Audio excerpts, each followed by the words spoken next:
하늘과 땅의 모든 권세를 내게 주셨으니라는 점을 가지고 함께 말씀을 나누도록 하겠습니다. 예수님이 부활하신 후에 11 제자가 갈릴리에 가서 예수님께서 지시하신 산에 이르러서 예수님을 배우고 경배를 하는데 아직도 예수님의 부활하심을 의심하는 사람들이 있었습니다. 16절, 17절을 통해서 그것을 말씀하고 있습니다. 예수께서 나와 제자들에게 할 일을 분부하시면서 본문의 내용이 공개되고 있는데요. 내용을 보면 예수님께서 승천하시기 전에 제자들에게 하신 지상명령인 것을 알 수가 있습니다. 지상명령이라 하면 가장 큰 명령을 말하고 있습니다. 그래서 이 명령이 무엇인가 하는 말씀을 통해서 함께 살펴보므로 은혜의 시간 되기를 원합니다. 예수님께서 하늘과 땅의 모든 것을 내게 주셨으니 라고 하시면서 어떤 명령을 하셨는가 함께 살펴보도록 하겠습니다. 하늘과 땅의 모든 권세를 내게 주셨으니 첫 번째로 모든 민족을 제자로 삼으라 라고 말씀합니다. 19절에 그러므로 너희는 가서 모든 민족을 제자로 삼아 아버지와 아들과 성령의 이름으로 세례를 베풀고 라고 말씀합니다. 모든 민족을 제자로 삼으라고 말씀하고 있습니다. 하늘과 땅의 모든 권세를 내게 주셨다라고 했는데 이것은 하나님께서 예수님께 모든 권세를 주셨음을 의미합니다. 그래서 하늘과 땅의 모든 권세를 내게 주셨으니 라고 말씀하시면서 내가 받은 하늘과 땅의 모든 권세를 너희에게 위임한다. 그러니 너희는 내가 받은 권세를 너희도 받아서 모든 민족을 제자 삼아라 라고 말씀하고 있습니다. 모든 민족을 제자 삼으라 라고 하실 때에 하늘과 땅의 모든 권세를 주셨다라고 표현을 하고 있어요. 그러니까 하나님께서 예수님께 하늘과 땅의 모든 권세를 주십니다. 그리고 그 권세, 받은 권세를 제자들에게 위임하십니다. 내가 받은 권세를 너희에게 위임한다. 그러니 너희는 모든 민족으로 제자 되게 해라. 모든 민족을 제자 삼아라 라고 말씀하고 있습니다. 우리도 예수님께서 우리에게 위임하여 주신 하늘과 땅의 모든 권세를 받아서 모든 민족을 제자 삼는 일에 크게 쓰임받는 은혜가 있기를 원합니다.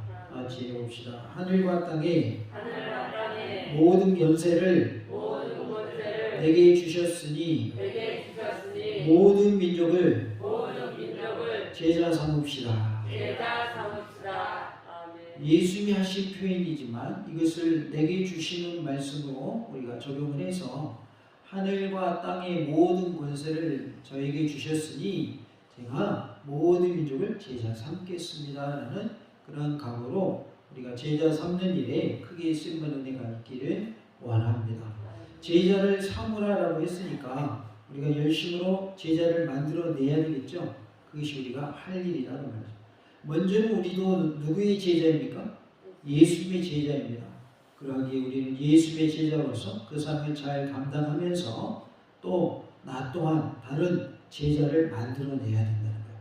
다른 사람도 누구의 제자가 되게 해야 될까요? 예수님의 제자가 되게 해야 할 줄로 믿습니다. 그래서 내가 다른 사람을 말씀으로 양육하지만 그는 내 제자가 아니라 누구 제자가 돼야 돼요? 예수님 제자가 돼야 돼요. 그러니까 우리가 교회에서 일꾼을 세우고 또 새로운 새 생명이 주님 앞으로 나왔을 때 그 사람을 양육하는 일에 있어서 우리가 먼저 믿은 자로서 양육하는 일에 교육하는 일에 쓰임받을 수 있는데 그를 나의 제자 되게 하면 안 되는 거예요. 누구 제자 만들어야 돼요? 예수님 제자 만들어야 돼요. 나도 누구 제자입니까? 예수님 제자이기 때문에 내가 하는 대로 하게 하는 그러한 나의 제자를 삼지 마시고 예수님의 제자를 삼시기 바랍니다. 예수님의 제자로 양육시켜야 된다는 말이에요. 그래서 우리 모두가 예수님의 제자로서 계속해서 새로운 영혼들을 생산해내는 그러한 모습이 되어야 한다. 새로운 영혼들을 구원받게 하는 일에 우리 모두가 크게 쓰임받는 은혜가 있기를 원합니다. 특별히 오늘은 선교부 헌신 예배로 드리고 있습니다. 우리가 나가는 선교사는 아닐지라도 뭐는 돼야 될까요? 보내는 선교사가 돼야 돼요. 그래서 우리가 우리의 삶의 현장에서 또 우리가 선교사로서의 역할을 감당할 뿐만 아니라 해외에 선교를 하고 있는 선교사님들에게 우리가 또 물질로 헌신하는 보내는 선교사로서의 역할 또한 잘 감당하는 그런 은혜가 있기를 원합니다. 크게는 선교라고 하는데 선교하면 국내 선교가 있고 해외 선교가 있습니다. 국내 선교는 국내에서 하나님의 복음을 전하는 자들에게 우리가 도움을 주는 것을 국내 선교라고 하고 해외 선교는 해외에서 복음을 전하는 선교사님들을 돕는 것을 해외 선교라고 하지요. 그래서 직접적으로 우리가 선교하는 일꾼이 될 수도 있는 것이고 또한 도움을 주는 보내는 선교사로서의 역할도 감당할 수 있는데 우리의 삶의 현장에서는 내가 곧 뭐가 돼야 돼요? 선교사가 돼야 되는 거예요. 그래서 국내 선교하는 일에 우리가 동참할 뿐만 아니라 내 가정 그리고 내 주변의 이웃 모든 사람들에게 복음을 전하는 선교사가 되어야 할 줄로 믿습니다. 다시 해볼까요? 내 주변을 복음화시키는 선교사가 됩시다. 선교사는 꼭 회에 나가야만 선교사가 아니라 복음을 전하는 자를 우리는 선교사 이렇게 말할 수 있는 것입니다. 그래서 넓은 의미의 선교는 전도까지도 다 포함되는 것을 말하고 있습니다. 그러므로 너희는 가서라고 19절에 말씀을 합니다. 가서라는 말은 제1과거 분사형으로 되어 있는데 끝없이 지속적으로 나아가야 할 것을 말씀하고 있어요. 그러니까 우리가 가야 된다, 복음을 전하러 가야 된다, 이것은 끝없이 지속적으로 되어져야 될 것을 말씀하고 있는 거예요. 그러니까 한 번만 전하러 가는 것이 아니라 계속해서 전하러 가야 된다는 거예요. 그러니까 복음 전하는 일 그리고 선교하는 일은 한 번으로 끝나는 것이 아니라 계속해서 지속되는 일이 되어야 할 것을 말씀하고 있습니다. 물론 이 분사는 너희는 제자를 삼아라는 본 동사의 보조 역할밖에 되지 않지만 제자를 만드는 사역이 모든 민족이 확장되길 요구하는 문맥에서 가라라는 이 말은 매우 의미심장한 명령적 의미를 지니고 있는 겁니다. 그래서 명령하는 말씀으로서 가라라고 말씀하고 있는 거예요. 그래서 너희는 가서 모든 민족을 제자 삼아라 라고 말씀하고 있는 것이죠. 명령하셨다라고 하는 것은 해야 된다는 거예요? 안 해도 된다는 거예요? 해야 된다는 겁니다. 그러니까 안 해도 되는 것이 아니라 꼭 해야 되는 것을 우리 명령이라고 그래요. 우리가 지금 세계 정세를 보면 어느 나라가 지금 전쟁 중에 있어요. 러시아하고 우크라이나 지금 전쟁 중에 있죠. 그런데 지금 러시아는 금방 전쟁 끝날 줄 알았는데 금방 끝났어요. 아직도 전쟁하고 있어요. 아직도 전쟁하고 있죠. 우크라이나라고 하는 나라의 국민들이 포기하지 않는 거예요. 항복하지 않는 거예요. 그래서 멸세에 처해 있지만 그럼에도 불구하고 끝까지 버티니까 다른 나라들이 도움을 주고 있어요. 그래서 지금까지 잘 버티고 있죠. 그런데 이 전쟁을 함에 있어서 지휘관이 앞으로 가라고 전진 앞으로 전력 앞으로 명령을 했는데 그 명령에 따르지 않는다면 전쟁이 될까요? 안 될까요? 전쟁이 안 됩니다.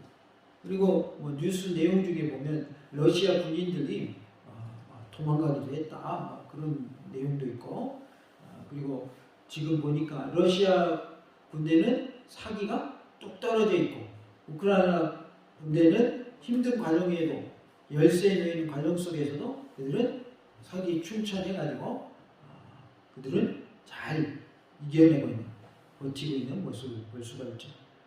지휘관이 명령을 했을 때 일사불란하게 따라 순종할 때 복종할 때 전쟁에서 이길까요? 아니면 전력 앞으로 했는데 도망가 버리면 이길까요?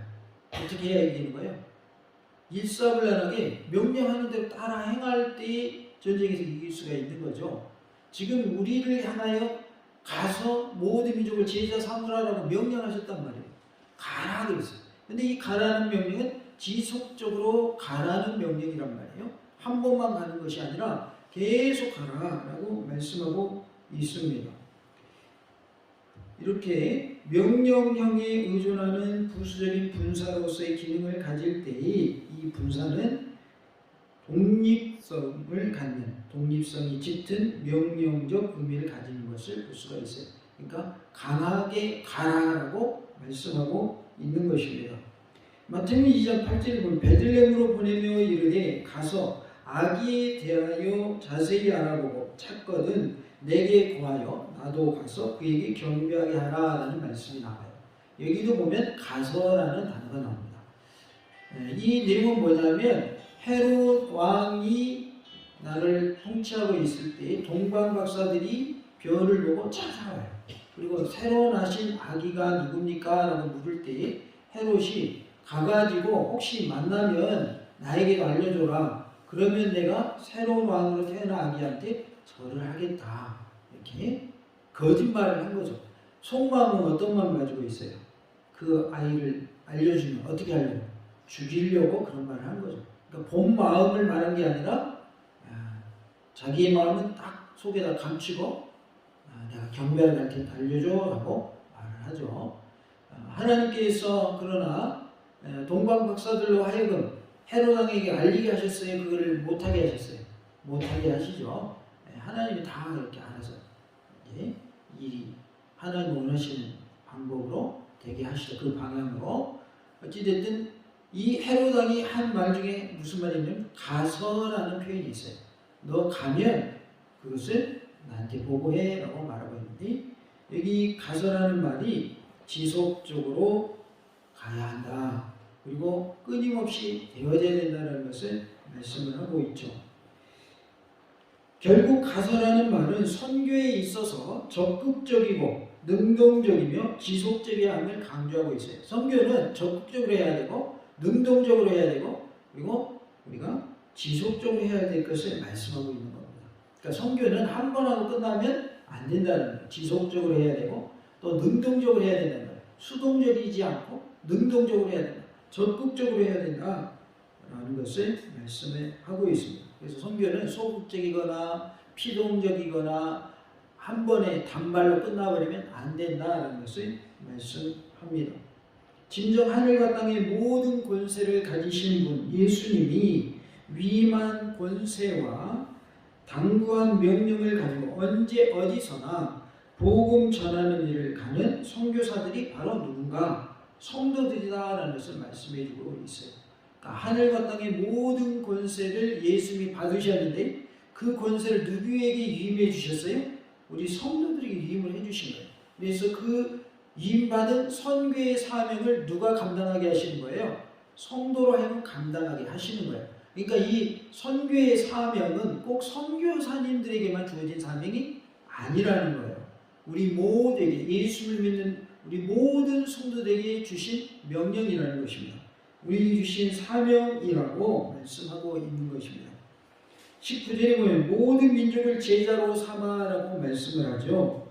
일찍이 예수님께서 제자들에게 이방인의 길과 사마리아인의 골로 가지 말고 이스라엘 집에 잃어버린 양에게로 가라라고 말씀을 하셨고 예수님 자신은 이스라엘 집에 잃어버린 양에게로 보냄을 받았다고 말씀했던 것과는 대조적으로 이제는 모든 민족을 뭐 삼으라고 말씀하고 있어요? 제자 삼으라 그랬어요. 나는 이스라엘이 잃어버린 양들에게 보냄 받았다라고 하시면서 다른 이방 민족에게는 관심이 없는 것처럼 말씀하시더니 이제는 어떻게 됐어요? 모든 민족을 제자 삼으라고 말씀을 하고 있습니다. 이것은 무슨 의미냐면 이제 더 이상 유대인과 이방인의 구분이 사라졌다는 거예요. 이제는 모든 민족에게 차별 없이 복음이 전하여질 것을 말씀하고 있는 것입니다. 예수님이 처음에 오실 때는 이스라엘 민족을 향하여 오셨단 말이에요. 그들을 구원하시기 위해서. 그런데 이제는 이방인과 이스라엘 민족의 구분이 더 이상은 이제 필요가 없다. 이제는 더 이상 차별이 없어졌다. 그래서 모든 민족이 구원함을 얻는 때가 됐다라고 말씀하고 계시는 것이죠. 그래서 모든 민족을 제자 삼으라라고 말씀하고 있습니다. 모든 민족에 대해서 이스라엘을 포함한 모든 민족을 가리킴을 말씀하고 있는 거예요. 그러니까 이 모든 민족 안에는 이스라엘 민족도 들어가고 이스라엘 민족이 아닌 다른 모든 민족도 포함되는 겁니다. 그래서 모든 인류는 뭐 받을 대상이 된다. 구원받을 대상이 된다라는 것을 말씀하고 있습니다. 마태가 민족이라는 말을 쓸 때에 관사 없이 사용할 경우에 대부분은 민족들, 백성들이라는 뜻으로 표현을 했는데 모든 백성들 혹은 모든 나라들을 의미했습니다. 한편 제자로 삼아라는 말은 제자를 만들라는 말씀입니다. 우리가 뭘 해야 되는 거예요? 제자를 만들어야 되는 거예요. 누구의 제자 만들려고 그랬어요? 예수님의 제자 만들어야 돼요. 내 제자 만들면 안 되는 거예요. 그러니까 우리가 제자를 삼을 때 누구를 다 함께 만들어야 돼요? 예수님 다 함께 만들어야 돼요. 그리고 내가 제자를 삼았지만 내 제자가 아닌 누구의 제자로 여겨야 될까요? 예수님의 제자로 여겨야 돼요. 내 개인의 제자로 여기면 어떻게 되기 쉬워요? 나를 닮는 자 만들기가 쉬워요. 그러나 예수님의 제자로 우리가 양육을 한다면 누구도 함께 하는 거예요?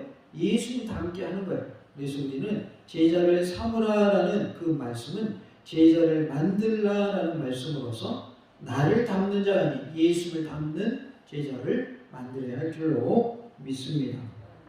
그리스도 예수님의 제자로 삼으라, 제자를 만들라라는 강한 명령을 하심으로써 가르치고 훈련시키라는 그러한 의미로 말씀을 하셨어요.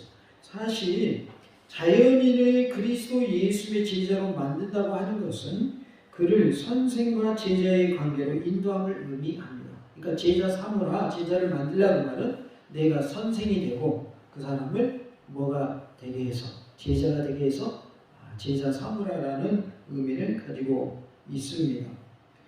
제자란 그리스도 예수의 권세 아래에 있는 그 교훈의 멍에를 매야 하는 것입니다. 그래서 예수 권세 아래에 있는 교훈의 멍에를 매야 하는 것이 제자의 모습이다.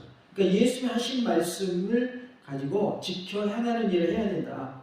그러니까 예수님의 말씀에 멍에를 맨다는 것은 그 말씀대로 지켜 행하는 것을 뜻합니다. 그리고 그리스도 예수님께서 말한 것이기 때문에 예수님께서 말씀하신 바를 진리로 받아들여야 하는 것이 제자의 모습이라는 거예요. 그러니까 예수님이 하신 말씀은 뭐로 받으라?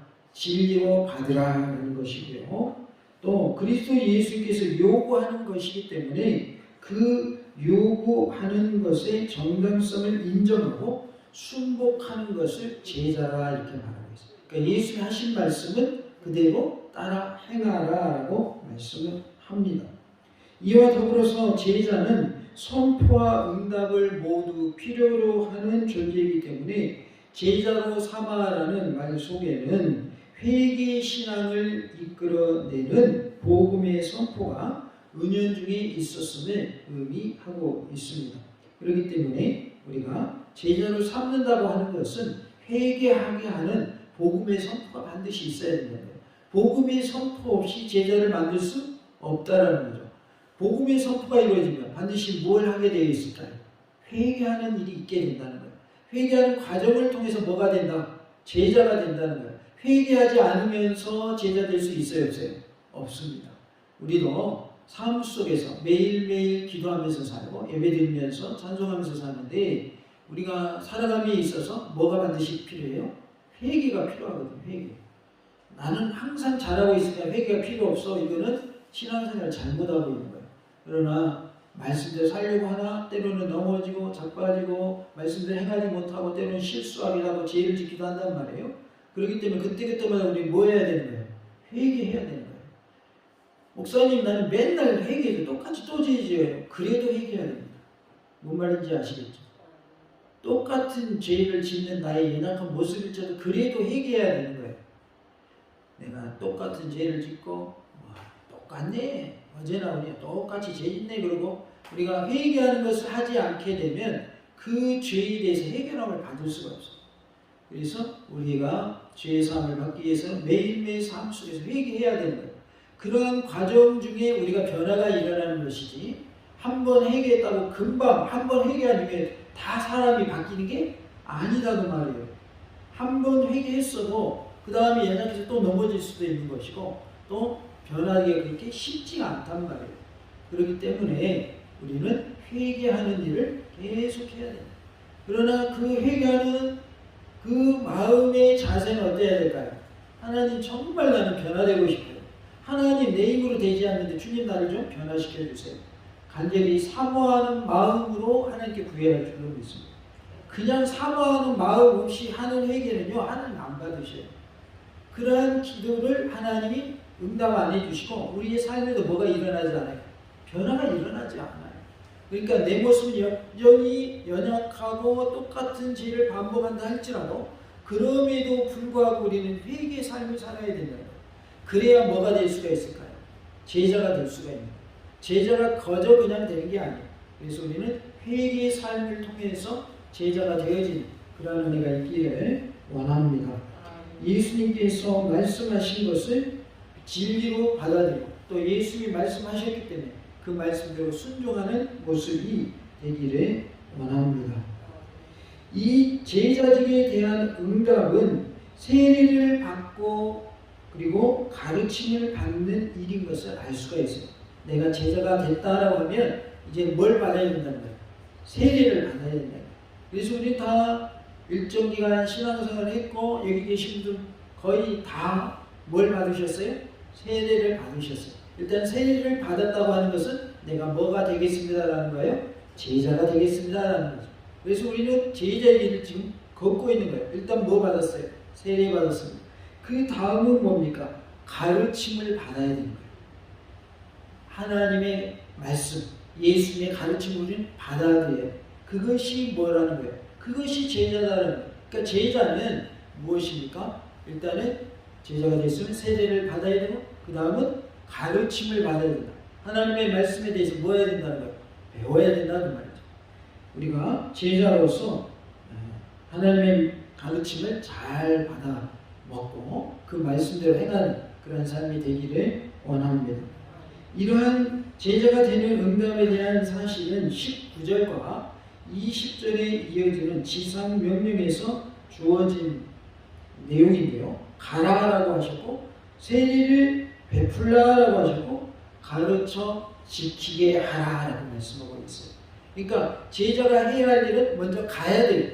가야 모든 민족을 제자 삼을 거 아니에요. 그 다음에 뭐라고 그러냐면 세례를 베풀라. 그래서 다른 사람이 뭐 되게 하라? 제자 되게 하라. 그 다음은 가르쳐 지키게 하라. 내가 너희에게 분부한 모든 것을 가르쳐 지키게 하라. 그러니까 이제 가르치라는 것이고 제자라면 그 가르침을 뭐 해야 돼요? 받아야 된다. 가르침을 받아라. 즉 배워라 그 말이죠. 하나님의 말씀을 배워라. 그러니까 먼저는 내가 제자가 되었고 제자가 되었으면 이제는 다른 사람이 제자 되게 해야 된다는 거예요. 그 일에 있어서 다른 사람을 제자 되게 하기 위해서 그 사람에게 뭘 베풀고 세례를 베풀고 그리고 모든 것을 가르쳐서 그 가르침을 받은 사람이 뭐하게 하라? 지키게 하라. 그래서 세례 받은 자가 말씀대로 지켜 행함으로 제자의 삶을 살게 하라는 거예요. 그 과정이 되기 전에 누가 먼저 제자가 돼야 돼요? 내가 먼저 제자가 돼요. 그래서 내가 먼저 세례를 받았고 내가 먼저 하나님의 말씀에 가르침을 받았고 그 말씀대로 살면 그것이 내가 제자의 삶인 것이고 이제는 그것을 그치지 아니하고 가서 제자를 삼아서 그들도 세례 받게 하고 그들도 하나님의 말씀 배우고 하나님의 말씀 어떻게 하고 지키게 하라는 것이죠. 이것이 주님께서 우리에게 주신 명령입니다. 하늘과 땅의 모든 권세를 내게 주셨다. 그 권세를 내가 너희에게 뭐한다? 위임한다. 그러니 너희도 그 권세를 받아서 제자 삼는 일에 쓰임 받아라 라고 말씀하고 있습니다. 제자 삼으라는 본동사의 보조 역할을 하는 분사형을 취하고 있는 것이 가라라는 말과 세례를 베풀라는 말 그리고 가르쳐 지키게 하라는 말입니다.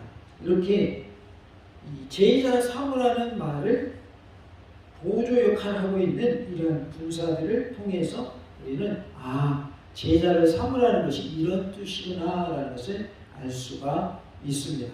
우리 모두가 하나님이 내게 주신 능력 그것을 위임받아서 미리 하나님께서 예수님에게 하늘과 땅의 모든 권세를 주셨는데 예수님은 우리에게 그 권세를 위임해 주셨습니다.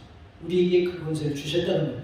그래서 그 권세를 받아서 우리는 모든 민족을 제자 삼는 일에 크게 쓰임받는 은혜가 있기를 간절히 원합니다. 같이 합시다. 하늘과 땅에 모든 권세를 내게 주셨으니 모든 민족을 제자 삼읍시다. 우리가 모든 민족을 제자 삼는 일에 크게 쓰임받는 놀라운 은혜가 있기를 간절히 원합니다. 할렐루야.